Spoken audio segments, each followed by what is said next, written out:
Hey, what's up, everyone? I just wanted to touch on a little point. So I was talking a little bit yesterday about, the fact that we're all going to be saved and that we're all one. And that we all have the same destiny.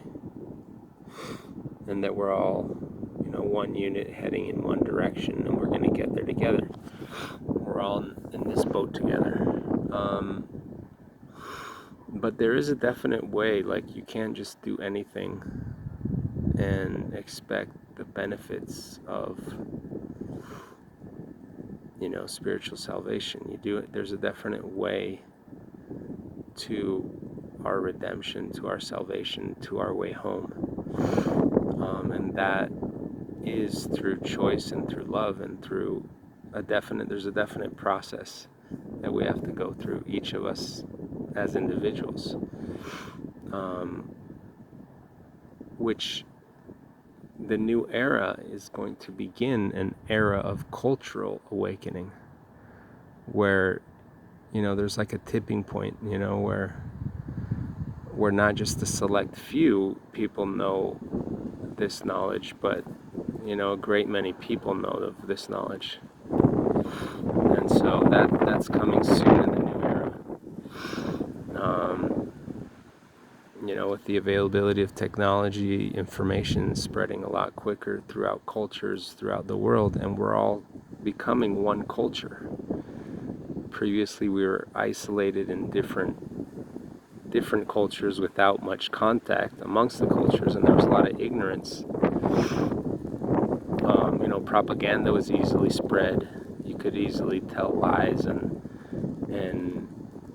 you could manipulate the population a lot easier than you can now, because there's information available about different cultures. You can get first-hand information from all around the world, which is awesome. But I wanted to touch a little bit about good and evil. So evil is like it's summed up in like do as thou wilt, which is do anything and you'll be saved. Just do whatever you want. And good is basically love and do as thou wilt. So it's just that one caveat, one is choice and one is the choice to love. So it's just, there's a small difference. But moving on to justice. So justice, what is justice? What does it mean? What is this system of justice, man's system of justice? What is this all about? So we live in a system, a spiritual system, where justice already exists. That's a reality that not many people are aware of. So justice already exists. Like, God is a just God, and God is everywhere. God, like, there's not a place in God's world where justice doesn't exist.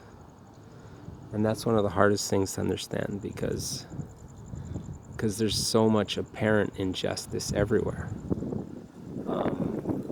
But this is God's kingdom, and justice already exists everywhere. That's the reality. Now, whether we can perceive that or not is a different question. It's a different question. So, in order to achieve that perception, we have to understand certain concepts.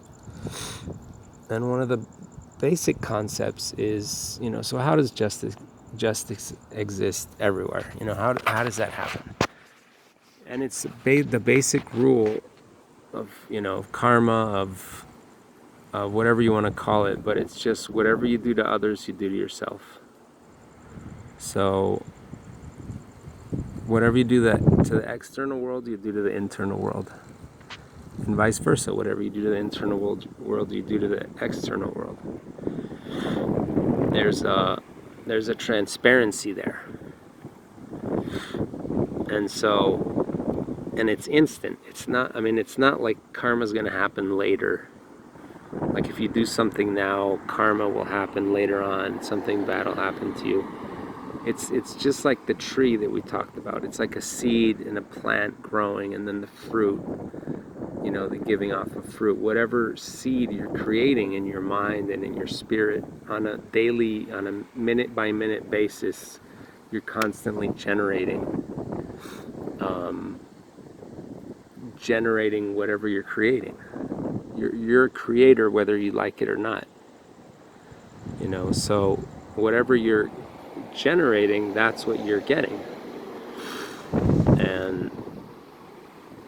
And so that's justice, because you're creating everything that you're getting. So, and it is hard to understand, especially the innocent people who, innocent children who suffer, horrible things like that. It's not really like they're generating that. But one thing we have to understand about, acts of evil and acts of good is, so let's say you do something good to someone, you automatically reap the benefits of that good. So, you do something good to someone else, you automatically receive those benefits in consciousness. Because as you develop in consciousness and as you act in benevolence and in kindness and in goodness, then your consciousness expands and your awareness expands, and you become aware of these good things. So, but what happens when you do bad things? See, this is the tricky part. The tricky part is when sin is committed, when you do harm to others, you kind of fall into a sleep, like you lose consciousness, which is basically you're losing power as well. And that's something that it's just a natural system of justice that's already instilled in nature. So as you do harm upon others, you lose consciousness. And what that is basically, and this is like the beauty of like the gospel and of this whole system, it's so beautiful, is that what happens is that that's like God's protection. It's like God protecting the sinner, because if you do something horrible to someone else, you're doing something horrible to yourself. And as you lose consciousness, though, that's kind of God's way of protecting the sinner from themselves. So they don't really know what they're doing. Like they lose, so they simultaneously they lose power, but they're also protected, from their own like wickedness. And so very evil people or very wicked people have very low levels of consciousness, and they really don't know what they're doing.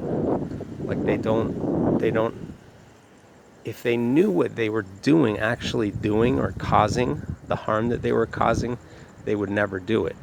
But as you go more and more down the black hole of like evil or in wickedness, you lose more and more consciousness. You just keep on losing more and more consciousness, and you fall into this like sleep state, and you're just kind of daywalk. You're kind of like sleepwalking, which makes you powerless spiritually. Maybe physically you might be very powerful, but spiritually you're essentially powerless, and you're also being protected by God. And that's one of the beautiful, like that's the mercy of like God. It's like God shows mercy upon everyone, and it's basically that there's no knowledge, and that's why people do wicked things. It's that there's no knowledge. As soon as you have knowledge, it's like you can't harm a child of yours. I mean, you can, but it's very hard to, because you have so much knowledge of that child, and you have so much love for that child. Love is basically knowledge. The more you know someone, like on a deep level, deep emotional level, the more you love them, the more you're connected to them. And so that's the beauty of like this system. The beauty of the system, the justice system is just so beautiful and miraculous. Like it provides protection to the wicked. It also provides protection for the innocent. Because as wicked do harm to innocent people, they're essentially harmless on a spiritual level to those people as well. So as wicked, let's say wicked does harm to an innocent child, the spiritual harm they do upon that innocent child is not significant. And so anyway, this is like the system of justice that's already in place. The system of justice that's already in place is, I'm kind of describing it. So we already live in a just system. Like you don't have, so then man comes around, kind of ignorant man, and wants to develop their own system of justice because they see injustice, which isn't injustice because God's already developed a system of justice to reward, some and not really punish, but just kind of deem powerless others. But since man can't see this, they develop their own system of punishments towards evildoers, towards people who don't, follow certain behaviors. And so,